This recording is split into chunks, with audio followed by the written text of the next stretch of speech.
அல்லாஹ்வுடைய தூதர் ஸல்லல்லாஹு அலைஹி வஸல்லம் சொன்னார்கள், மனிதர்களில் அல்லாஹ்விற்கு விருப்பமானவர்கள், மனிதர்களுக்கு பலனளிக்கக்கூடியவர்களாக வாழக்கூடியவர்கள். யா அல்லாஹ், அந்த கூட்டத்தில் எங்களை ஆக்குவாயாக.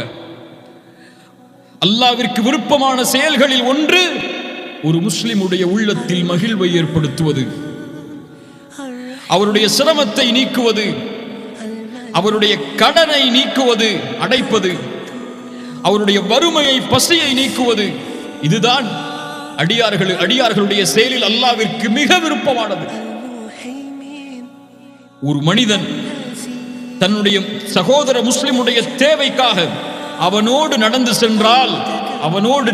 சென்றால் அவனுடைய தேவையை நிறைவேற்றுவதற்காக அல்லாஹ்வுடைய தூதர் சொன்னார்கள், இந்த பள்ளியில், மஸ்ஜிது நபவி, இந்த பள்ளிவாசலில் இஅ்திகாஃப் ஒரு மாதம் இருப்பதை விட மேலானது.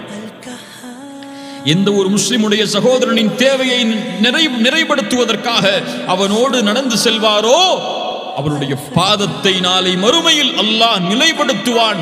நிலை தடுமாறக்கூடிய அந்த நேரத்தில் அல்லாஹ் உங்களால் முடிந்ததை உங்களுக்கு அல்லாஹ் வழங்கியதிலிருந்து கொடுங்கள், அல்லாஹ் உங்களுக்கு கொடுப்பான். அன்ஃபிக் இப்ன ஆதம் உன்ஃபிக் அலைக, நீ கொடு, அல்லாஹ் உனக்கு கொடுப்பான்.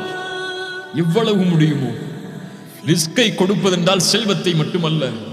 உங்களுக்கு அல்லாஹ் அழகிய ஆடையை கொடுத்திருந்தால் அழகிய ஆடை இல்லாதவர்களுக்கு அழகிய ஆடையை கொடுங்கள்.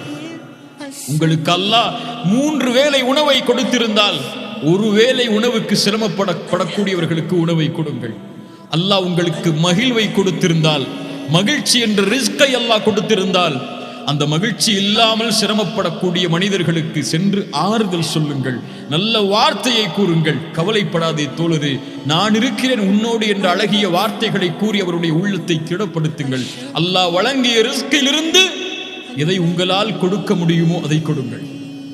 அல்லாஹ் அதை நேசிக்கிறான், அல்லாஹ் அதை விரும்புகிறான். ரசூலுல்லாஹ் சொன்னார்கள், ஒரு மாதம் மஸ்ஜிது நபவியில் இஅ்திகாஃப் இருப்பதை விட மேலானது ஒரு சகோதரனின் தேவைக்காக அவனோடு நடந்து சென்றான். அல்லாஹ் அக்பர். இந்த தீனுடைய அழகை பாருங்கள், அல்லாஹ் கொடுத்த இந்த மார்க்கத்துடைய நிலையை பாருங்கள்.